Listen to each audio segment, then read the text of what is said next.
วันนี้มาเก็บของนะคะ เพราะว่าต้องเก็บกลับบ้านแล้ว เดี๋ยวให้ดูรอบๆสวยมากเลย มีที่นั่งเล่นนะคะ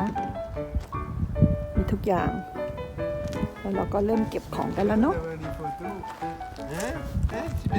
บอกให้ลูก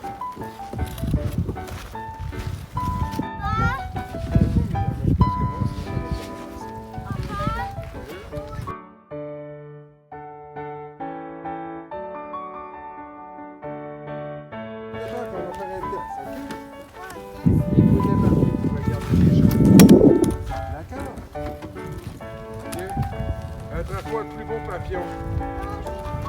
Oui, tu es capable.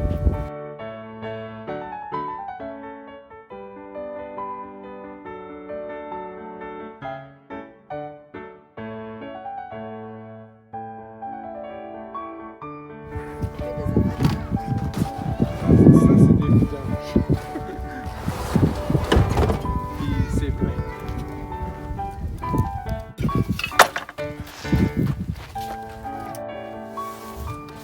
Parce que là, ça, il faut que je les attache.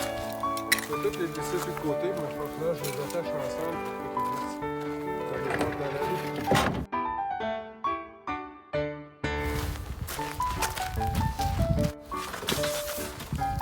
เต็ม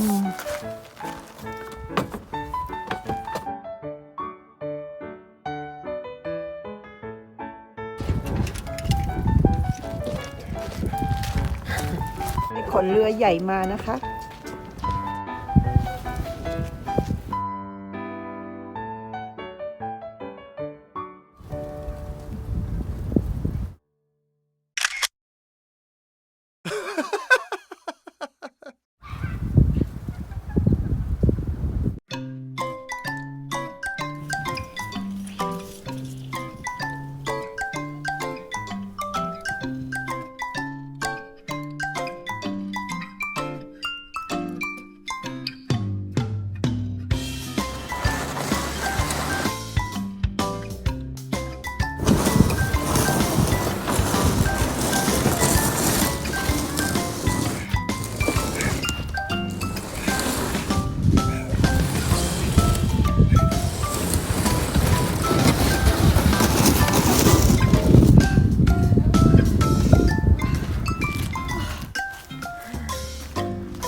มาดูว่าเรียทำอะไรอยู่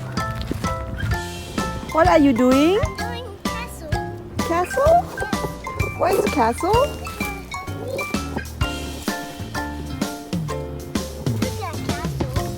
Look at castle. Yes.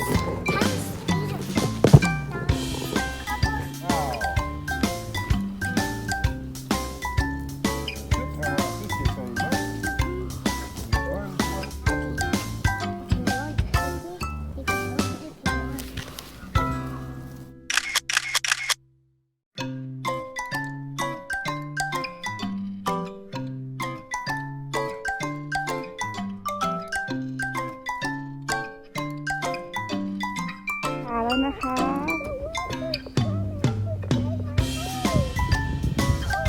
หายไปแล้ว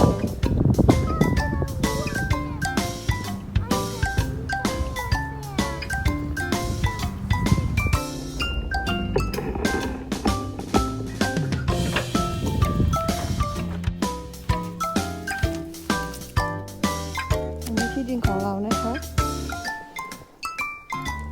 ได้ละ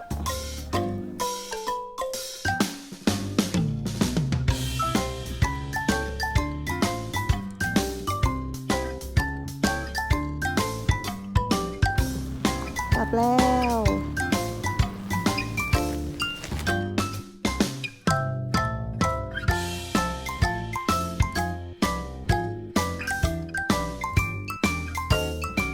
เอาใหม่อีกรอบนึงนะคะเมื่อกี้ขึ้นไม่ไหวต้องทำเร็วๆ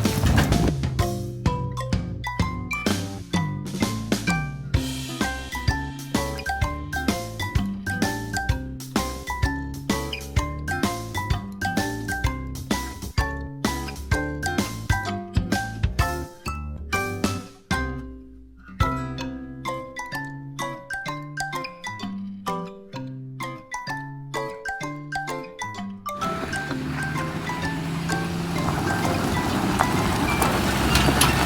ไปดีเทลสูง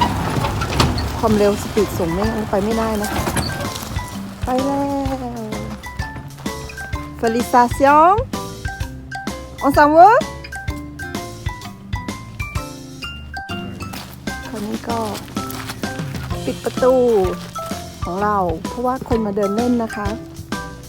เขาชอบเอารถมาถอยเนาะเราต้องปิดไว้ก่อนอันนี้ประตูทำเอง